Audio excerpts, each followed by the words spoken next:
Imagine, on an airplane something like 5 hours from my destination, I awaken out of the weed-induced slumber I place myself in to the smell of vinegar and tobacco.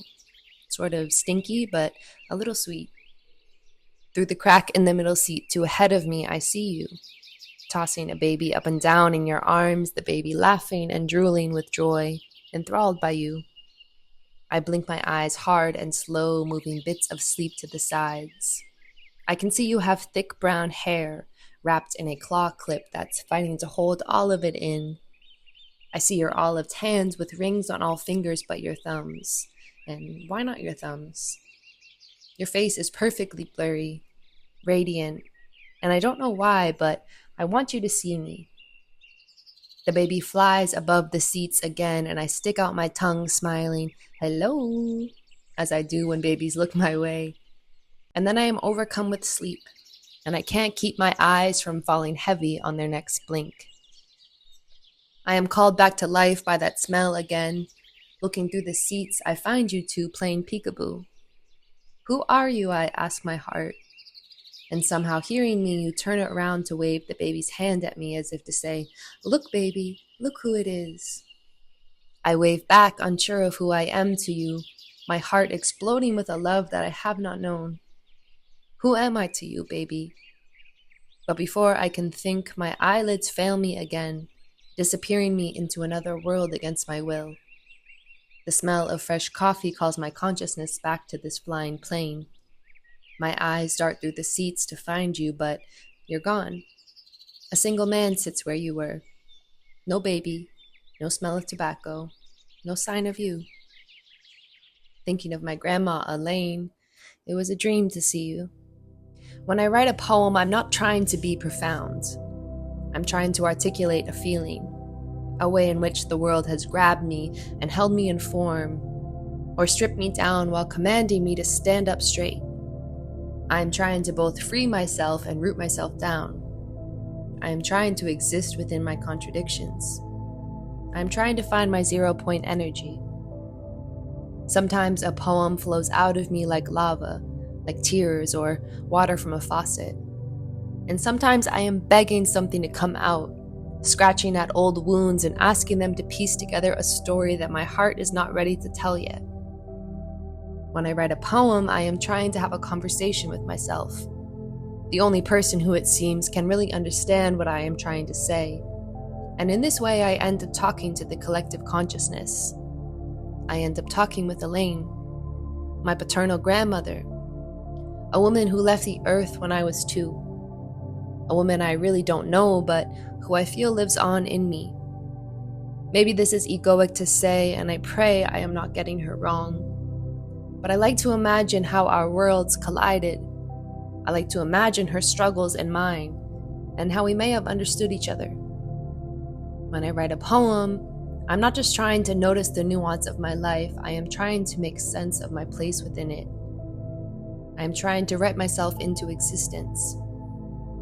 Poetry and love is not just a story, it is many stories, a selection of choices where we choose to be present in love, to recognize ourselves in another, and in the person we want to be, and where we decide that relationship matters more than ego, matters more than being right.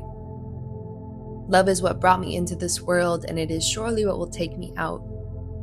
Sometimes love is the goodbyes that we don't get to say, or the people that we leave behind in an effort of loving ourselves. Poetry isn't separate from life, it is the echo of our heartbeats.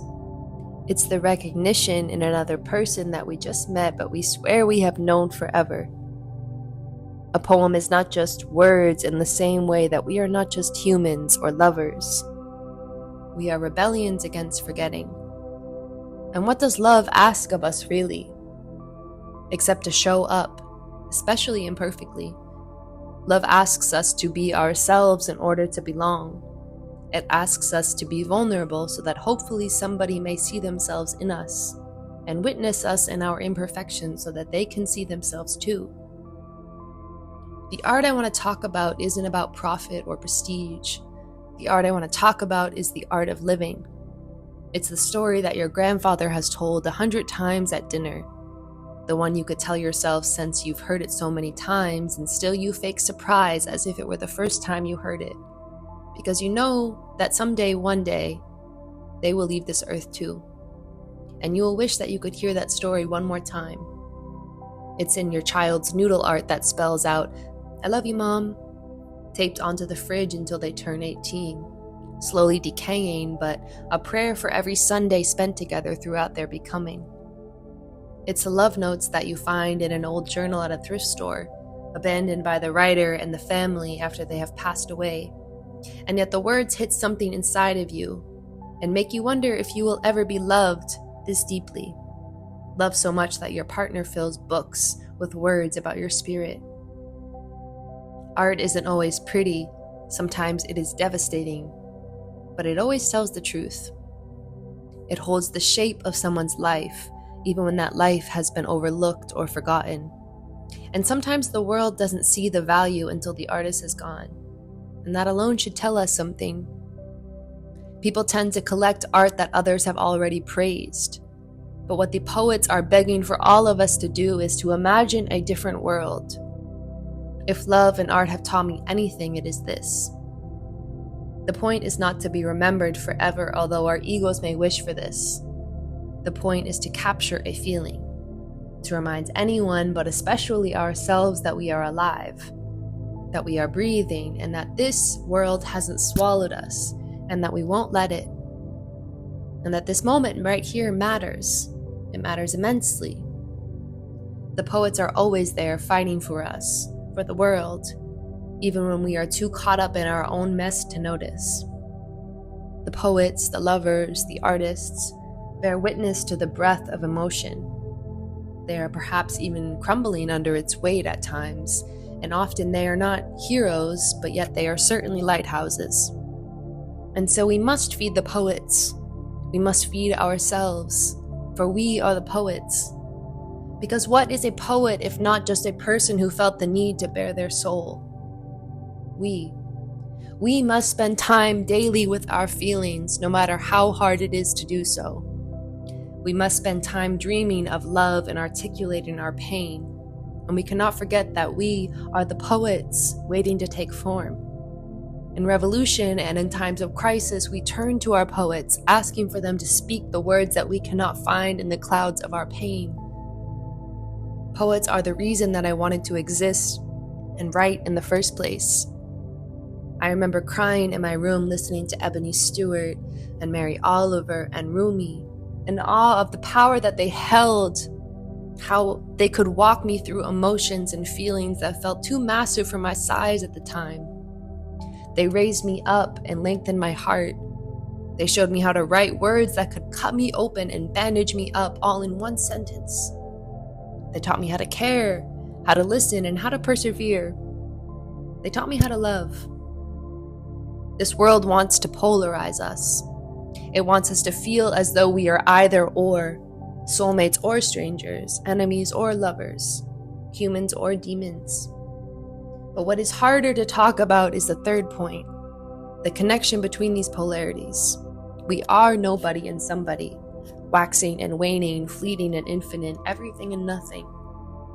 And further still, we are compassion and empathy, something that can hold both without collapsing into either. We are somewhere in between.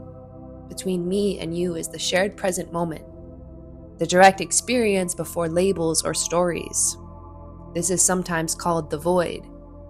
Quantum physics calls this the superposition, a space where all possibilities exist, but none are yet fixed until we choose. So I am asking you humbly to write from your heart, to share your stories, your poetry, and your art. I want to hear it. The world wants to hear it. I don't care how it sounds. I don't care if you have nothing to say. Say it anyway. Say it with your chest, with your heart, because I can tell you that somebody out there needs to hear it, and that someone might just be you, or me, or someone you will never meet. And in this way, I want to tell you about how I dream of the day I will meet Elaine, and all of my kin that I have not known in this lifetime. I imagine that in the next phase of my existence, I will walk through the metaphorical door of death to find them on the other side, laughing, eating, and drinking. And when they see me, they will burst out in song, surrounding me and singing, "Look who is here! We've been waiting for you. Come, sit. We have so much to catch up on, my love." It was absolutely crazy, wasn't it? We are so proud of you. I love y'all. I'm so proud of you. Don't forget to feed your heart, okay? Talk soon. Peace.